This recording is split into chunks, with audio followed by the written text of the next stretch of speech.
All right.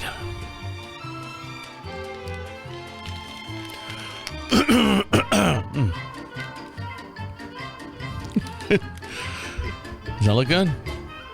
How's my hat look? Sure, always punches up on me. I don't know what it is, but it happens to me. All right. You ready? Sure, why not? Let's go. The following information may make you feel smarter, but will not actually increase your IQ. I got him! So don't get cocky. This is about what's going to happen. Welcome to DeaconLive. DeaconLive. Welcome back, guys. On today's show, an update on Toko's Human Zoo and how sleeping with this gives you brain damage and why China is baying to us on TikTok, and a man uses AI to plead his case. All this and much, much more will be discussed here on DeaconLive, and for the next 60 minutes or so, we'll get you updated on social news, stories, and viral videos that you might have missed over the last couple days, or we'll be talking about it here in the upcoming few. How are you? How are things going? Are you doing all right? Are you getting along with everyone? That's all we care about, is that you're getting along and having a good time doing it. Now, one thing that people are having a good time talking about, and then all of a sudden it just dropped off literally the face of the earth, is the 6 women that went into quote-unquote space on Jeff Bezos' penis rocket. And, you know, they made fun of it this time around because the whole entire crew was 6 women on there. And you're like going, well, did they go into space? Did they actually do anything? No, they just kind of launch them up in the air and they float around for a little bit and then come back down. That's it. And everyone's like going, leading up to this, everyone's like, oh my God, this is great. This is great. This is going to be amazing. And let me tell you, if you don't know who was on the ship, the rocket, I'm going to switch over to camera 4. Don't forget, for every podcast we have a matching video as well. And I'm going to switch over to camera 4 so you can see this in real time as we're talking about it here. This is the crew. It's a 6-person crew, all females. And if you look, this one right here looks like the one lady who won Big Brother with the big gnarly teeth. The one in the center is Jeff Bezos' fiance. Then Katy Perry looks like she's just kind of thrown in there. Let's see. I'll give you a breakdown. On April 14th, what everyone was talking about is a 6-woman crew aboard the Blue Origin flight NS-31 made history as the first all-female crew to fly to the edge of space since the Valentina Travelovsky solo flight in 1963. The rocket took off for its round trip from the Blue Origin launch site in West Texas and returned approximately 8 minutes later. Who were the women on board this historical flight? Well, let's dive into this and who they are. So the first one is Katy Perry. Everyone knows Katy Perry, pop star with hit songs like Firework and Teenage Dream and so on and so forth. She was announced on February 2025, so just a month or 2 months prior to this thing launching up in the air. The second person is Gayle King. Now, when I found out Gayle King was going to be on this rocket, I just thought it was her. Her and a bunch of other people were going to be on the rocket. I didn't realize it was a 6-woman team. And we were in Nashville during the time, like the first week of April, and we're watching CBS News, just get caught up on all the storms and stuff that were coming through. And then, they're saying, well, Gayle, are you ready to be a space woman? Are you going to be an astronaut? And I'm like going, what the fuck? Are they sending Gayle King? Who's fronting that bill? And I think it was like a little over $200,000 to book a flight on this rocket. Also, Lauren Sanchez, who's the fiance of the Amazon and Blue Origin founder, Jeff Bezos. She was on the flight as well. And Corinne Flynn was the 4th member of the crew. She's a film producer known for her work on independent films like The Automatic Hate, This Changes Everything in 2018, and Lily in 2024. She's been passionate about space flight and everything. Now, here we go. These are people that actually should have been on, that deserve to be on the flight in itself. I say they all deserve to be on it. But Asha,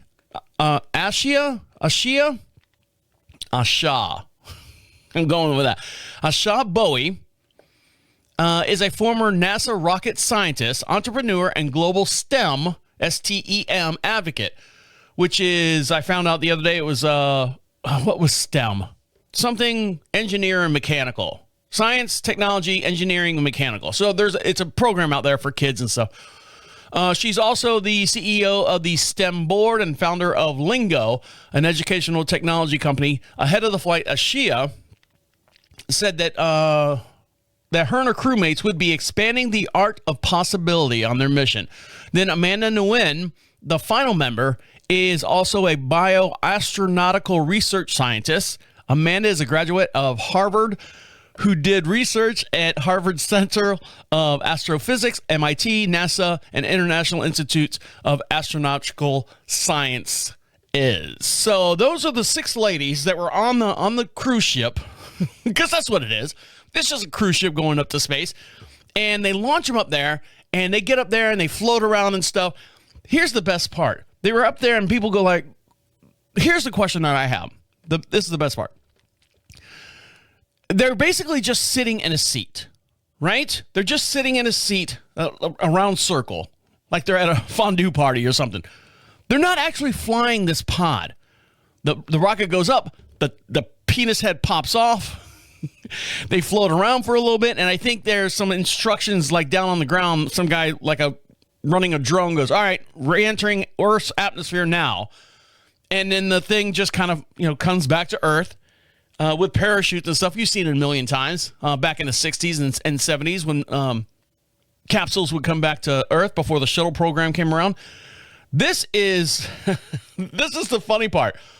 So this is the moment that the female astronauts, quote unquote, use that term very loosely, astronauts descend back to Earth. And I'm going to switch over to camera 4 so you can see this in real time. This is from the Daily Mail. And all you see is this pod coming back to Earth. And they recorded everything, and the ground control to Major Tom is sitting here kind of narrating how they're coming back into space and giving us details and stuff while this is going on. You ready? I'm going to play this. Here we go. Those are like the guide parachutes. There we go, the drogue parachutes. Just free-falling right there until those drogues came out. So you can hear the women are screaming shitless as this thing's coming back to terra firma, and they're just floating down for. No, they're not. They're coming in it. They're coming in hot. And next will be the main parachutes that get pulled out. Here comes the next parachute. Hear that screaming inside the capsule? It's a very soft landing. Soft landing. Sporty. Here they go. Perception. There it is. Boom. They are screaming their heads off in there. So once they got everyone on the ground and they opened up the door, where am I at here? Camera 5. Lauren Sanchez was the first one to come out of the cockpit or whatever it's called. And her boyfriend, husband, fiance, whatever he is, Jeff Bezos, comes up there and basically goes, how was it? How was it? Did you have a good time? Did you have a good time? It was great, wasn't it? It was great, right? It was totally awesome. Totally awesome, man. We rock. We rock. And she gets out, and then Katy Perry gets out, kisses the ground. She's got a flower in her hand. She's trying to be artsy about it. Gail King gets out, kisses the ground. They were literally, from launch to landing back, was 11 minutes. 11 minutes. And you would have thought they were trapped in space like the astronauts, the actual astronauts on the space station. So they came back down, and they had a couple things to say, and everything was I don't know. This is what Katy Perry had to say when she got back on the ground. I feel super connected to love. So connected to love. I think this experience has shown me you never know how much love is inside of you, like how much love you have to give, and how loved you are until the day you launch. Okay. You never know how much love you have to give unless the love you give is love is equal to the love you make. I think she's got a song there somewhere, but I think someone else has got that going on. And here's what Gayle King had to say. Our seats after Zero G's. Katie sang "What a Wonderful World." She did. Isn't that nice? Oh, come on. She Oh, sang, no. What a wonderful world. I see Did you just all dreams. start Oh, crying? yes. Oh. Because we'd been asking her to sing all the time, and she wouldn't. I'm not a puppet. Because everybody said, sing roar, sing fireworks. And she said, it's not about me. I wanted to talk about the world. Wow. You know, isn't that nice? You got to ask her about that. Okay, I will. Next time I see her, I'll ask her, how'd you feel about your 4-minute flight in weightlessness? Overpriced? Yeah. And the weird part is, it was a big buildup, and then all the women came back down, and they started spitting out all this stuff. Whether it was, I'm sure it was an eye-opening experience, but nobody cared. Nobody cared. Nobody's picking it up. Nobody's running with it. Nobody's asking them how they feel. Is this going to change, humanity or whatever? All that. No, nobody cared. Oh, you made it back? Really? Okay, great. Not a big deal. I've ridden the Hulk coaster out at Universal 15 times in a row. Tell me when you hit 16 times, right? Now, there's a lot more to it than that, but nobody cares. Now, something that I ran across the other day on TikTok, speaking of how no one cares, this guy right here is, his name's Sidney Raz. And I've been watching his TikTok videos for a while. And if you don't know his name, you know his actual, his shtick that he does. And his shtick is life hacks that he didn't know until he was in his 30s. So here, if you're not familiar with him, I'm going to switch back over to camera 4 and you can see this. So here's what he does. This is the shtick. This is how he gets millions of views. So here he goes. Is about me. You probably know me as the guy who didn't know things until he was in his 30s, or that one guy that taught you something you thought you knew how to do. You'd be right, but before I was the life hack guy, I was trying to be a content creator for 15 years. Remember YouTube 2007? YouTube 2011? Mine. In 2021, it worked, and I posted something I didn't know until I was in my 30s, and didn't stop posting those videos until, well, ever. But since then, I've become a full-time content creator, a dad. I've had the opportunity to be a featured creator at VidCon, work with Toyota, Cascade, the LA Library, and nonprofits like Experience. All right, so you can see his story. He's like, that's just stick. He goes, I didn't know this until my 30s. Then I came across this video the other day. Same guy. His name's Sidney Raz on TikTok. He found out that he's got stomach cancer. So let's let him describe it a little bit more.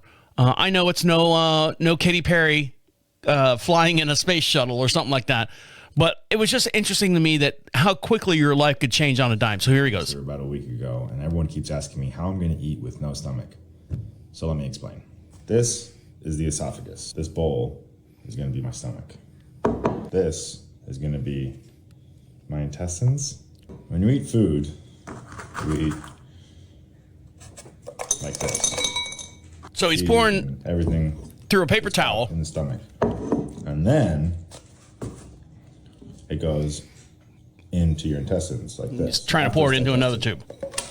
Oh yeah. The stomach acts as sort of like a pit stop for all the food, just to get all the nutrients out and really digest everything before it moves on to your intestines and the rest of your GI tract. My tum-tum is bad, so we're gonna say bye-bye to my tum-tum. So they're going to remove his stomach, and essentially they're going to attach his esophagus to his intestines. It's going to be attached to my esophagus, and I'm going to be what's known in the biz as a tubie. He's a tubie now. Tube. It's not going to look like this, but it's going to be kind of like this. So, So he's demonstrating how he's got to eat now. Right through. Straight down. I just have to chew a lot more and retrain my body how to eat. So I can't eat as much. It's going to be a big adjustment. But so if you see him out there, let me switch back to camera 5. So if you see him out there on TikTok and stuff, he's the guy who says, I didn't know this until my 30s. He's been diagnosed with stomach cancer, just like that, man. I used to watch his videos all the time. I'm like, well, yeah, I didn't know that. And all of a sudden he came out and dropped this bomb on us, dropped this bombshell on us. And so if you see him out there, give him some love out there. All right, when we come back, China, speaking of TikTok, is reaching out to every single one of us individually, and they're begging. They're begging. What are they begging for? Well, I'll tell you when we come back. So stick around. You listen to Deacon Live right here on Prophet Radio. I'll be right back. Welcome back to Deacon Live. We'd love to hear from you, and the way you can be part of the show, you can be podcast famous, is go over to prophetradio.com, PROPHET radio.com. At the very top of the page says, Be Heard. We'd love to hear from you. Your voice can be right here alongside of us. We broadcast every Wednesday at 1 p.m. Eastern Standard Time, just outside of Charlotte, North Carolina, a little town we like to call Marshville.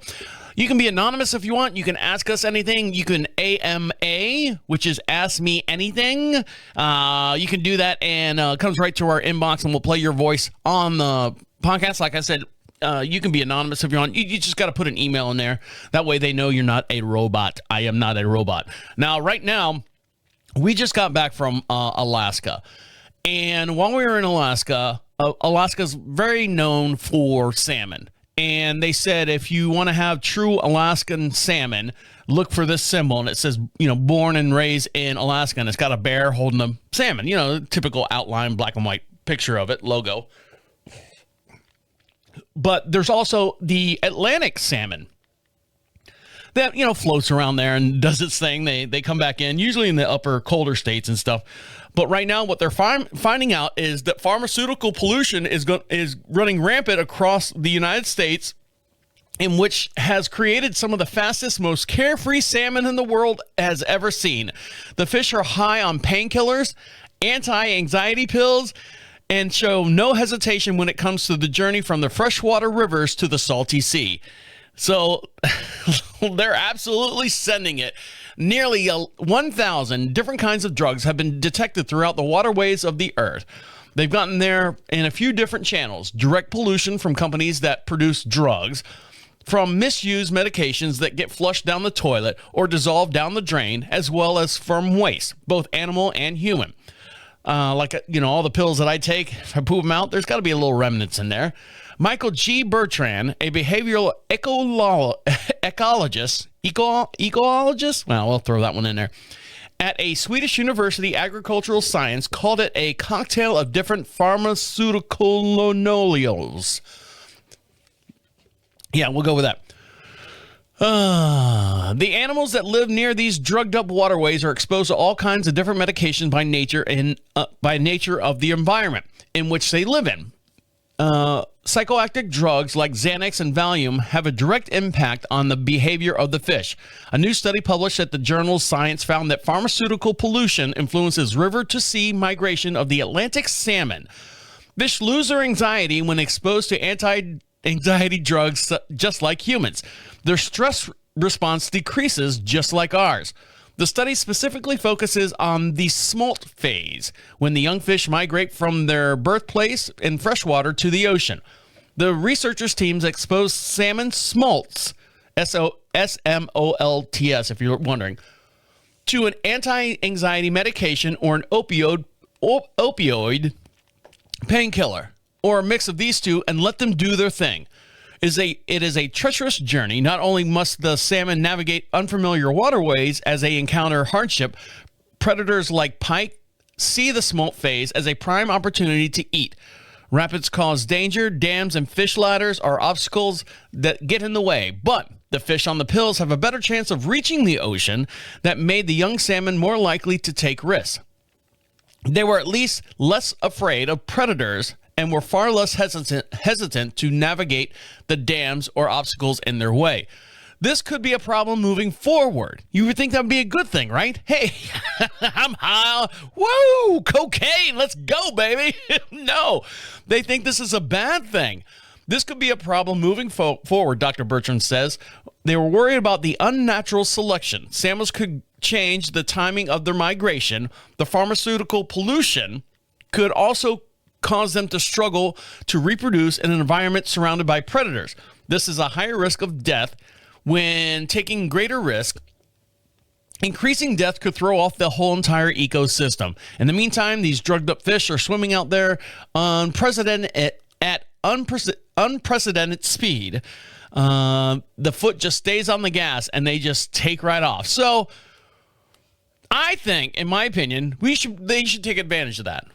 So is it the salmon that we're worried about? You know, are they going to be too overpopulated? Great. You know why? You know what that means? Do you know what that means?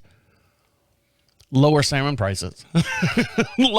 Lower salmon prices on, if you've seen like a big slab of salmon, it's like $28. You can get like 4 meals out of it. Yeah, by all means. But salmon's not going to be the gourmet, the delicatessen that restaurants can charge for. But no, Christ, tilapia was a hybrid fish made to eat kudzu, and they're like, all right, what do we do with all these tilapia fish? Are they good to eat? I don't know. Let's try it.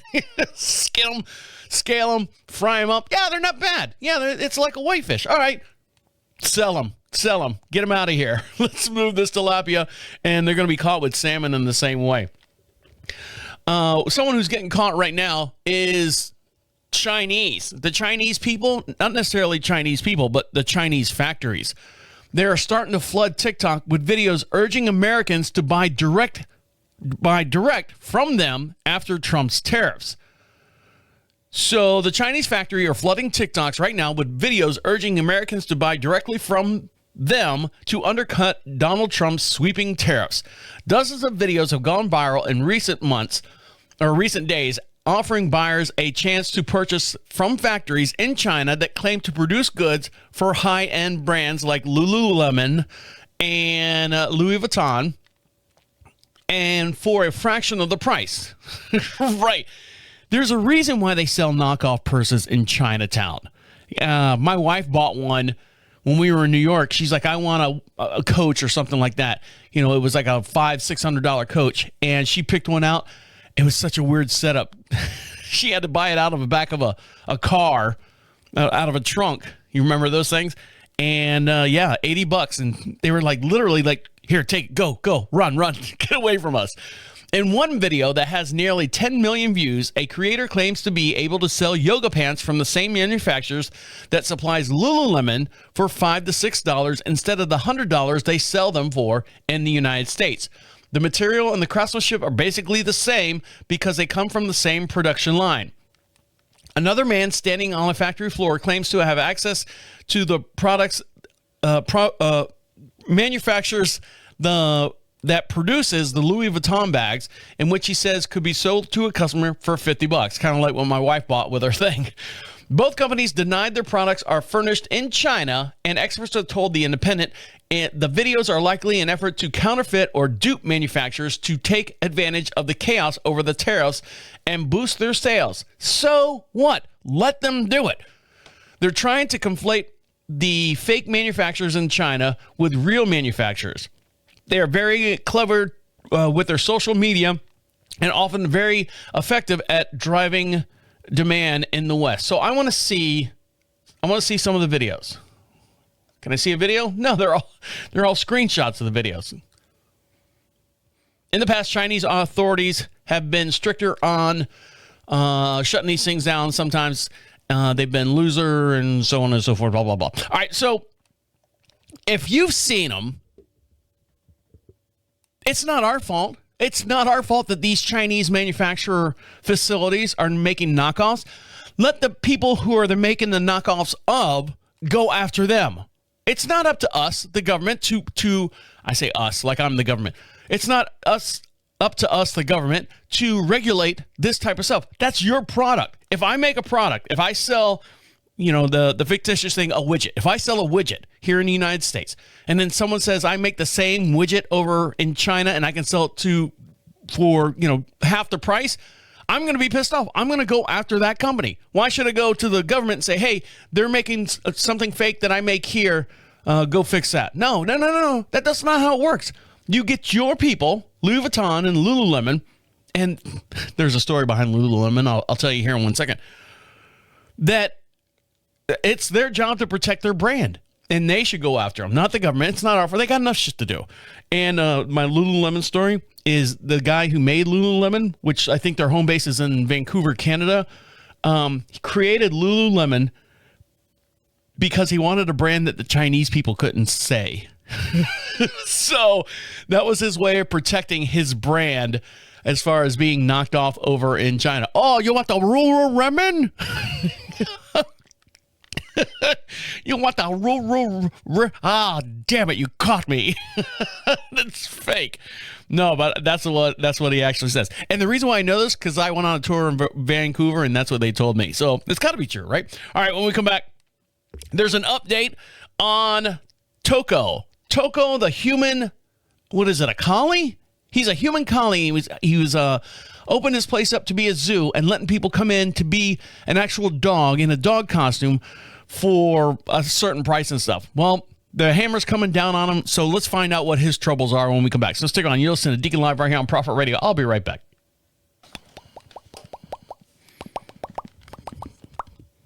I'm a salmon.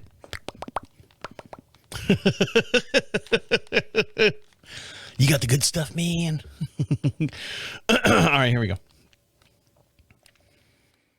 Welcome back to Deacon Live. Don't forget, we are now back on Facebook until that place shuts down.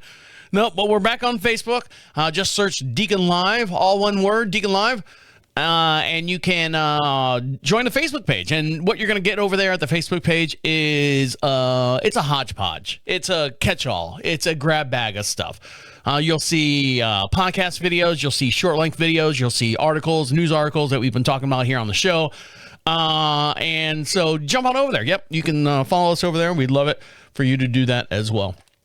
Now, ChatGPT. I have a subscription to ChatGPT, and the only reason why I have that is because I use it a lot for creating thumbnails. And ChatGPT, because it uses the generator, the engine DALL-E, DAHL-E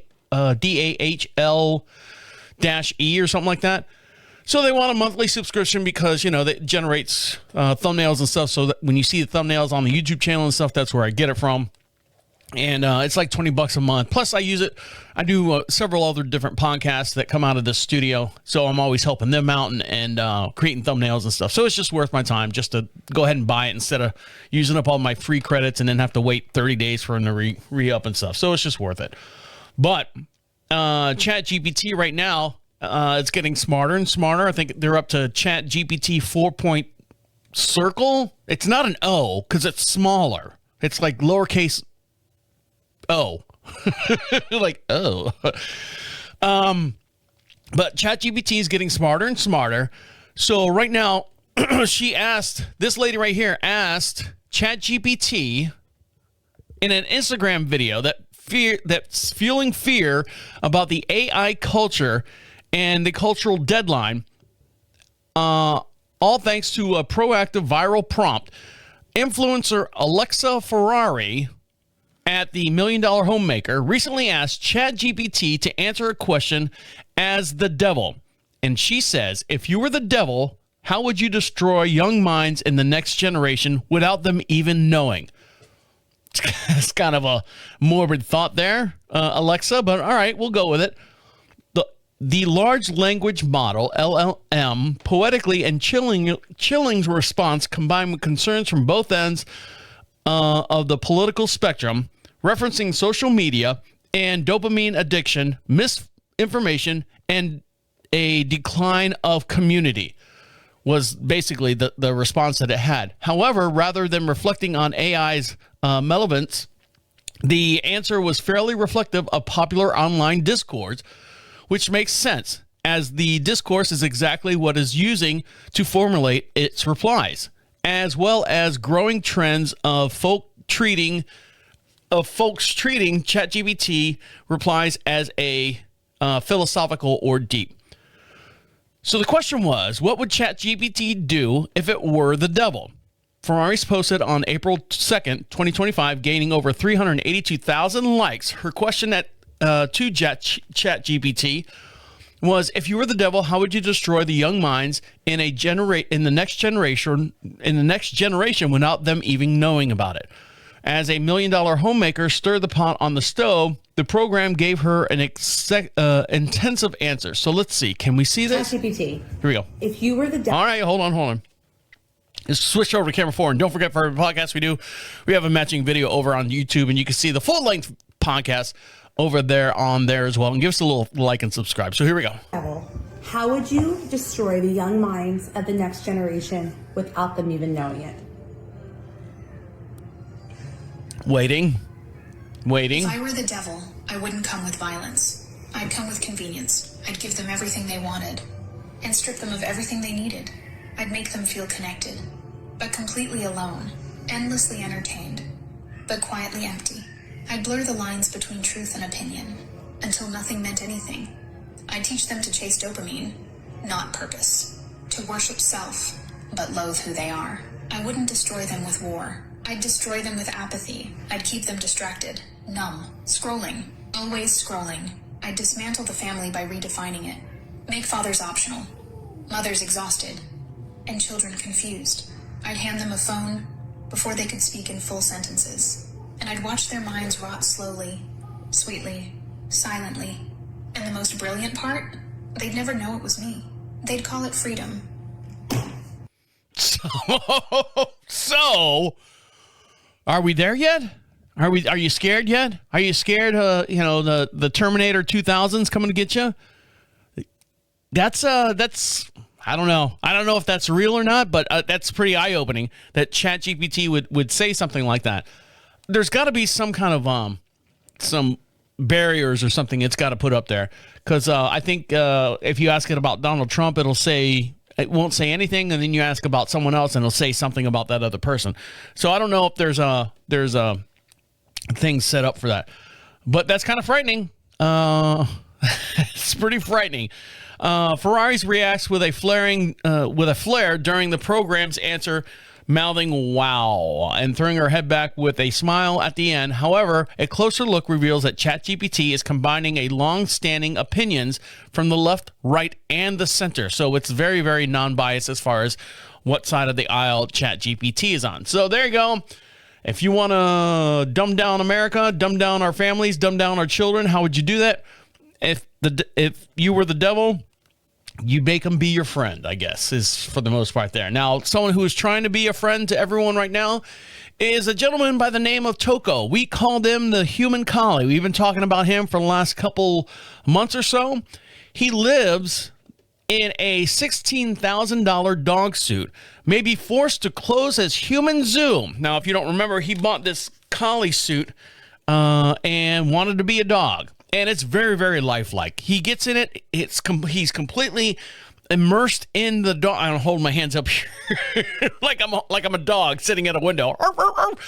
And he's completely immersed in wanting to be this type of dog, this collie, as the camera switches there. I'm sitting there with T-Rex arms. Hello.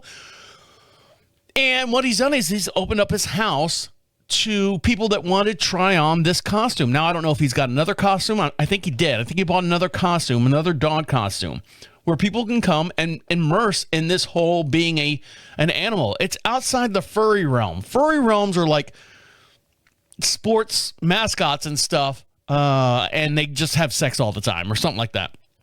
But this gentleman here,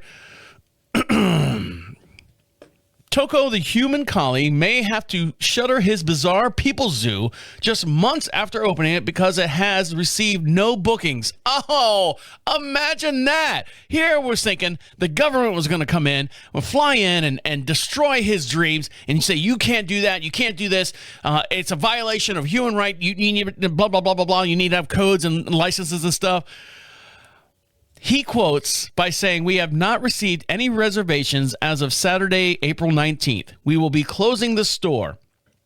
The collie cosplay, who lives in Japan, has decided to shut the doors forever. Known only as Toko, the Lassie masquerader went viral in 2023 after dropping more than $16,000 on his hyper-realistic custom collie suit and realizing his dreams of becoming man's best friend. I'm going to switch over to camera 5 here, or camera 4, so you can see him. There he is right there. He looks like if you were to take a collie and send it to the taxidermy and then made it to where you could wear it. That's what he is. He's got to be a little Japanese guy. And let's see. Toko is shown. Oh, here he is in a Alaskan Malamute suit costume, which zoogoers can do for over $300. Maybe you outpriced yourself. He quickly took the world by storm, amassing over 60,000 followers on YouTube. Just curious people wanting to watch his shit. where he frequently posts footage of himself going for walks by himself, performing tricks, and frolicking with other humans in sheepdog costumes. All right, so there's someone out there. Let's see. This is all in Japanese, so I can't read it. Translation right here from his account here says, our opening day is Sunday, May 4th, but we have not received any reservations. By Saturday, April 19th, we will be closing the store. If you are thinking about trying out, please make reservations now. Hoping to help others in the dog haven, I should say. Toko opened up his Toko Zoo, where people can follow his suits by spending over $300 and don the life-size Alaskan Mammoth suit with jaws that can open and close, built as a place where you can your wish can become true to be an animal. And let's see, the role-playing paradise was initially hit by taking bookings for months in advance due to its popularity, but it appears that it's just the novelty has worn off. Toko explained to X on Twitter, the Human Zoo will close in June, so interested parties should make bookings in April and May. He added that 4 spots are still open on May 4th. Oh, 4 spots are still open. Maybe I'll sign up for it.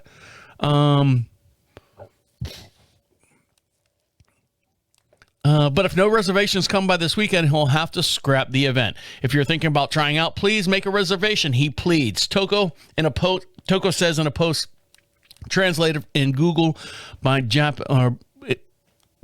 in Japanese by Google, not Google by Japanese, but who's to say?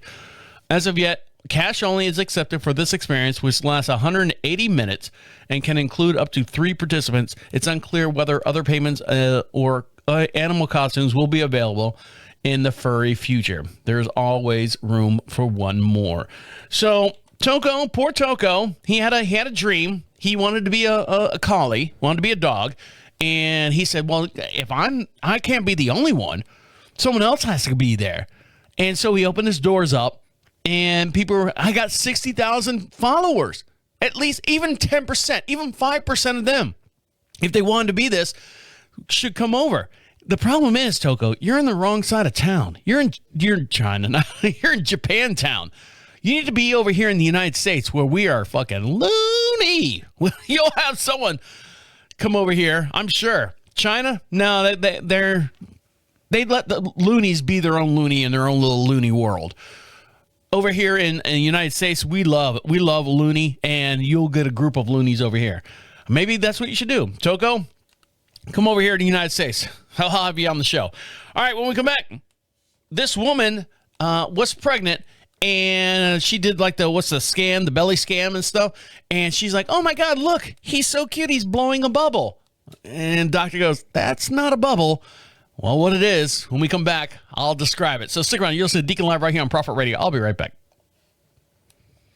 Welcome back to Deacon Live. Don't forget, all the musical artists that you hear during the breaks are all independent artists. They're wanting to showcase their music, so we give them a platform to do it right here on Deacon Live.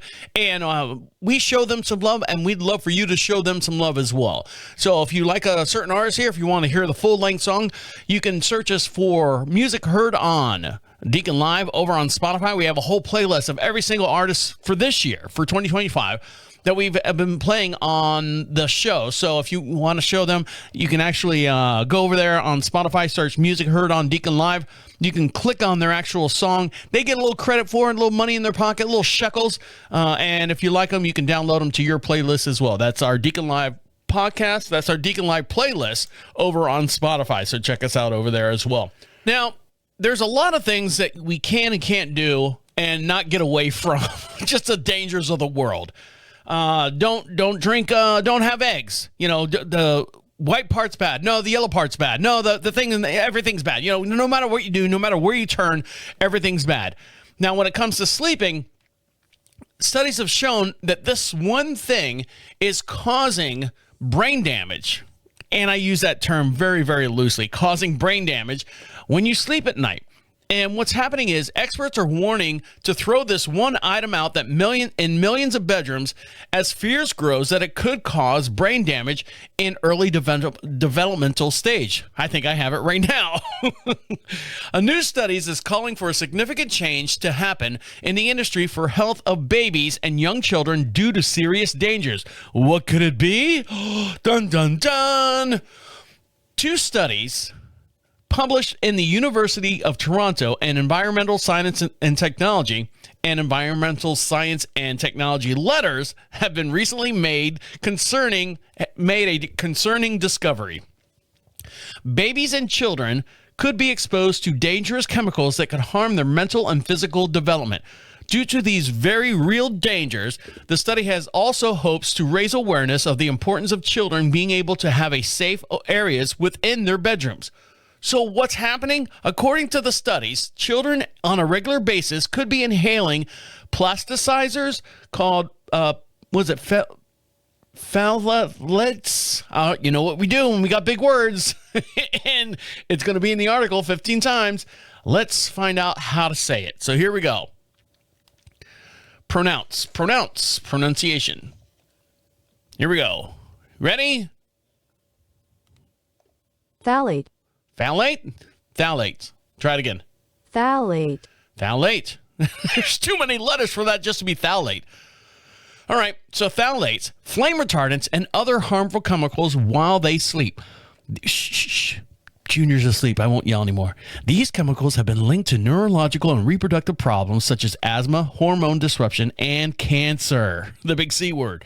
The culprit, according to the study, is the mattress that they're sleeping on.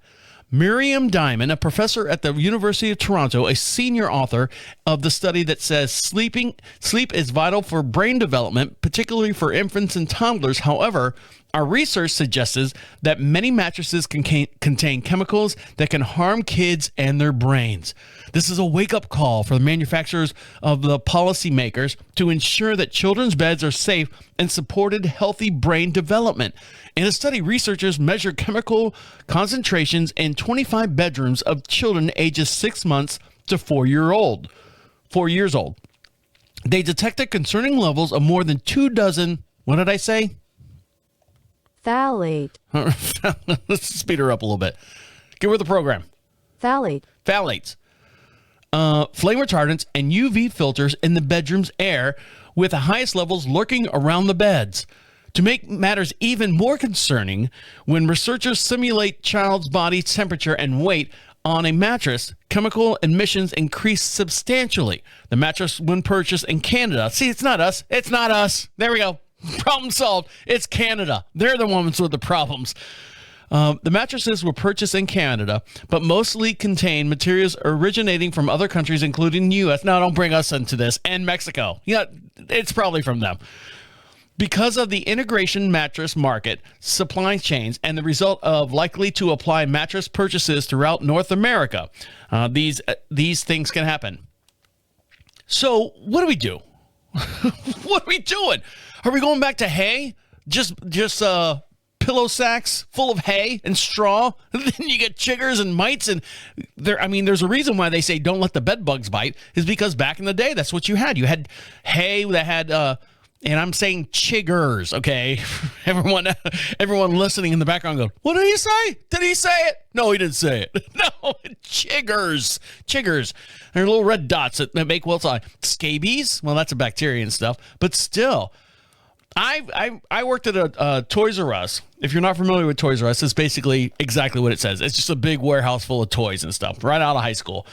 And the mattresses we used to get were basically like foam. Like just foam with a plastic coating on it. And they're like, what's the best mattress for my baby? Which one has the best lumbar? And I'm like going, I don't know. They're all the same to me, lady. This one's got thicker plastic on it. This one doesn't have thicker plastic on it. This one's got a cloth coating. So if the baby shits itself, you got to clean that up. I don't know, lady. This is all new to me. But now it's new to a lot of people out there. We got to find something for everything, right? We got to complain about something. So mattresses are killing our babies. Not killing our babies, but they're making them dumber. Where were you 40 years ago when I was around, right? Now, this mother right here went to go get an ultrasound And I think that's just amazing. Now they got the 3D ones. Have you seen those? Where you can see that, like the roundness of the face and the nose and everything, instead of just that what's that schwaff, looks like a radar flying over the ocean. Oh, there's your baby's head. And there's what do they call it? The hot dog or the hamburger. I think that's what the terminology they use. Oh, we have a hot dog. Oh, we have a hamburger. Genitalia in its lowest form, right? But right now, a mother's ultrasound shows a baby blowing bubbles, and then the doctor discovered what it really meant. In 2010, I guess we're just getting to the story now, Tammy Gonzalez walked into her 7-week ultrasound feeling excited. Like most expected moms, she was eager to see her growing baby and share the experience with her husband. The scan started off as normal. Her baby looked active, healthy, and full of life. However, something odd appeared on the screen. It looked like a small bubble coming out of the baby's mouth. Tammy laughed and joked and said her daughter was blowing bubbles.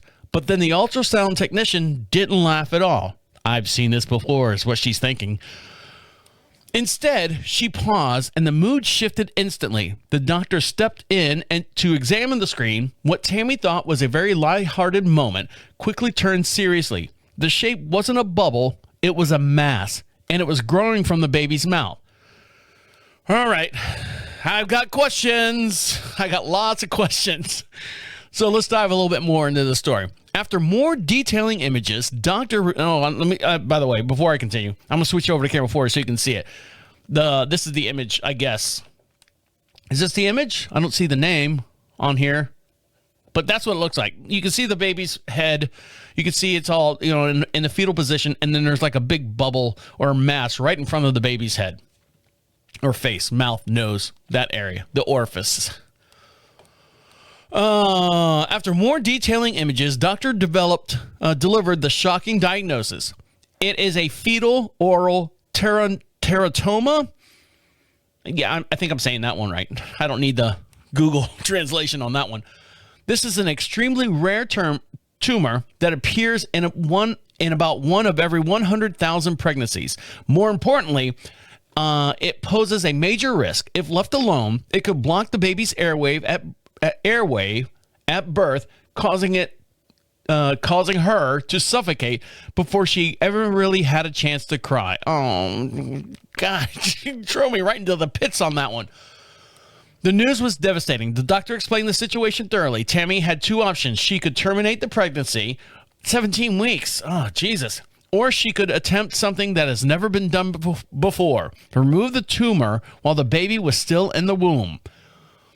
If she was ultimately delivered alive, there was no guarantee that she would be normal. She would have a tetrachotomy, numerous surgeries, and then she would have deformalities, Gonzalez said. Understandably, the decision wasn't easy, yet Tammy didn't hesitate for long. She chose to fight for her baby's life, and doctors at the Jackson Memorial Hospital in Miami took on the case. It would become the world's first successful removal of this kind of tumor in utero. Well, good. I'm glad they did it. I'm glad she's okay.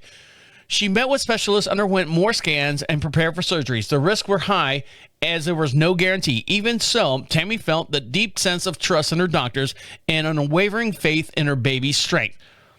She wanted to give her daughter every chance that she could, as she should. Well, that's a good mom, and that's what she should do. Soon after, the medical team used minimal invasive method called the fetoscopic surgery. They made a small incision on Tammy's abdomen and inserted a camera along with tiny surgical tools. With laser precision, they carefully removed the tumor while the baby floated safely in the womb. Her heart kept beating, and she stayed still throughout the whole delicate hour-long procedure.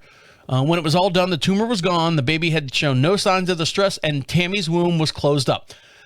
She was able to continue with her pregnancy, and everyone could exhale with relief. So several weeks later, Tammy gave birth to a healthy baby girl. She named it Looney, and against all odds, Looney came out crying for a very great sound for the whole family that was feared that would never come if she would have left or continued on with her pregnancy as is.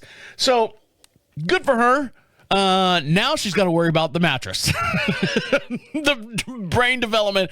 I can't just put her on a regular mattress after that last story and all the harmful. Just don't buy a mattress from Canada or Mexico, and make sure it didn't come across the U.S. borders or something like that. So there you go. Tariffs everywhere. Maybe they're stopping them somewhere. I don't know. When we come back, this guy had the right to an attorney. If you cannot afford an attorney, one will be appointed to you. You also have an option here in the United States. I know we have people that listen overseas and stuff.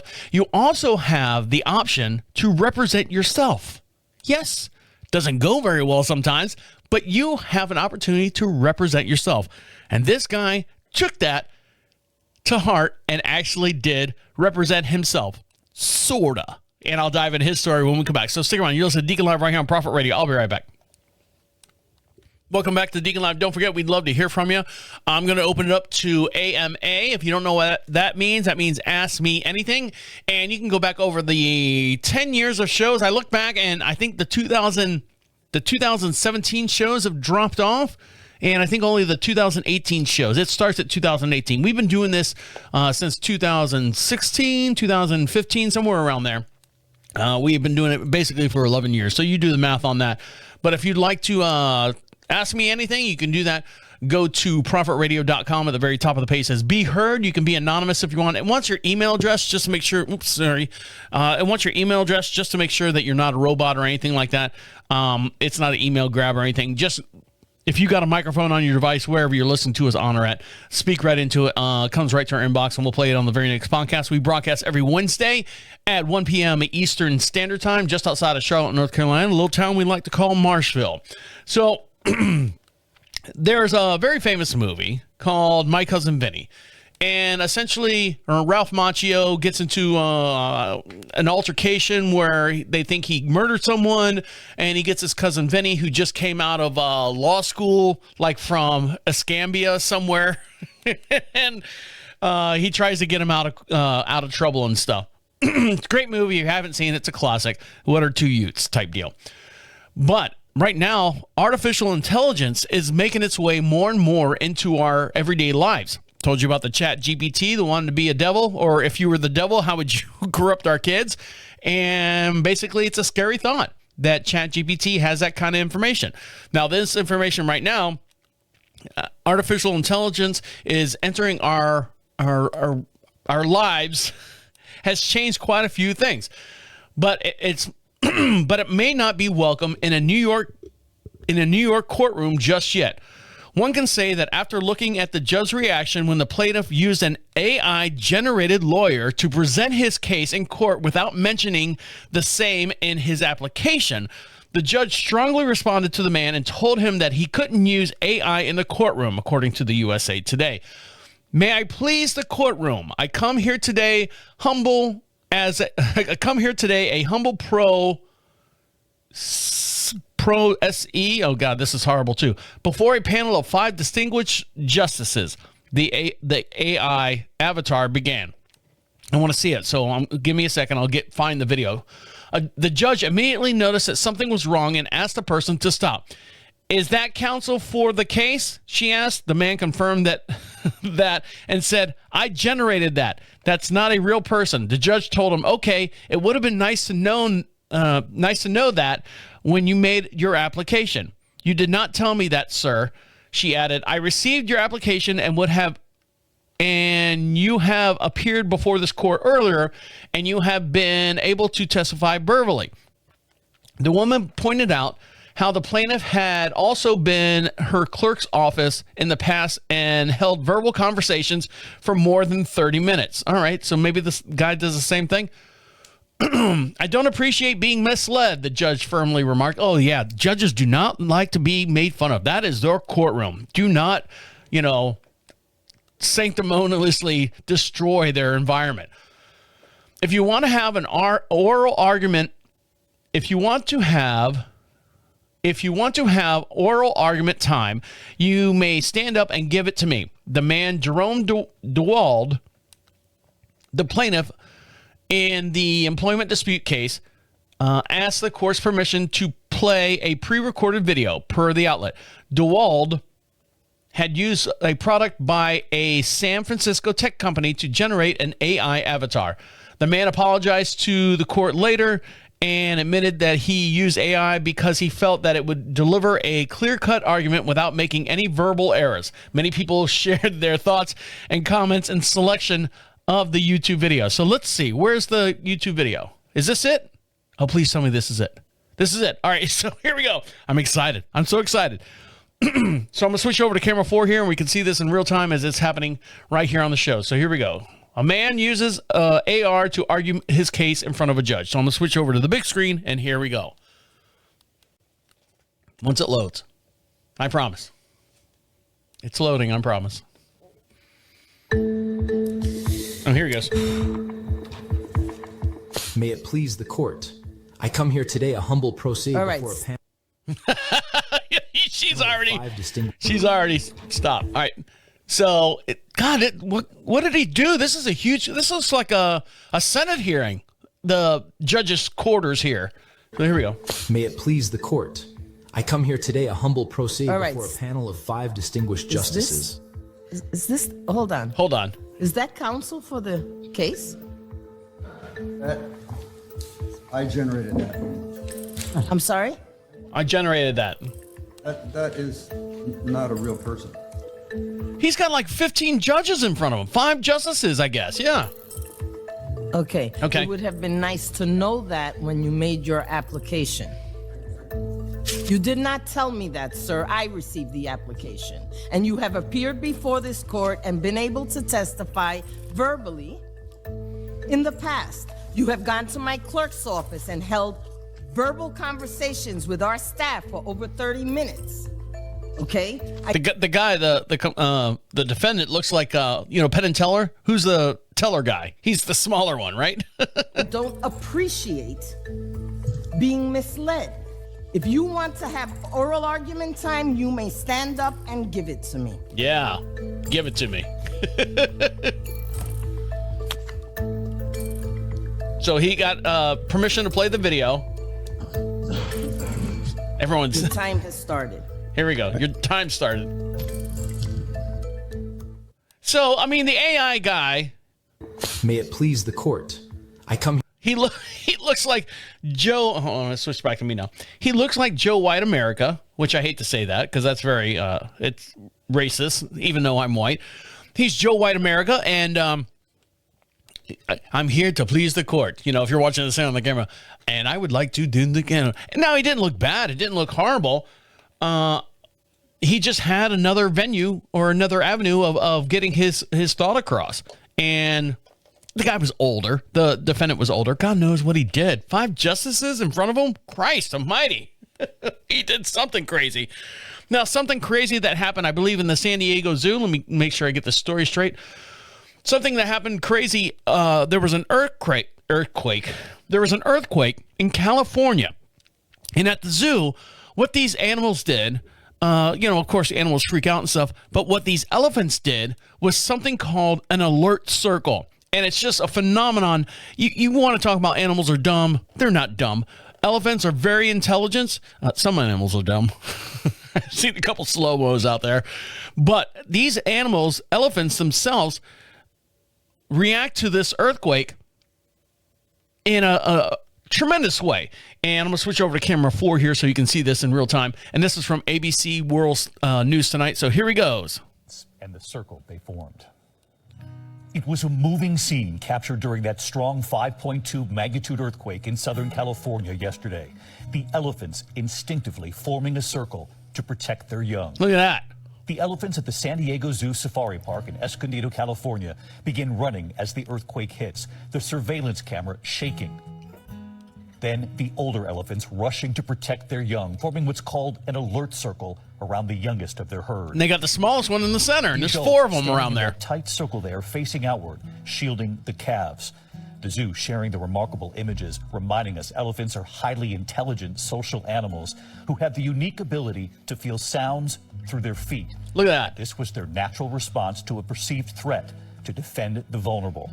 Right here tonight, Hello, David. Hello. Win, Wildlife Ambassador Travis. at the San Diego Zoo Wildlife Alliance. We are all connected with Mother Nature, and this was an excellent reminder of the beauty and the nuances of wildlife. What a really unique and very special moment for us that we can share with your audiences and around the world. Telling us the elephants were all unharmed, the circle dispersing once they determined all of the elephants were safe. Can you imagine that? Beauty of the elephants tonight. Yep. I'm David Muir. Thank you for All right, thanks, from David. all of us here. Have a good evening.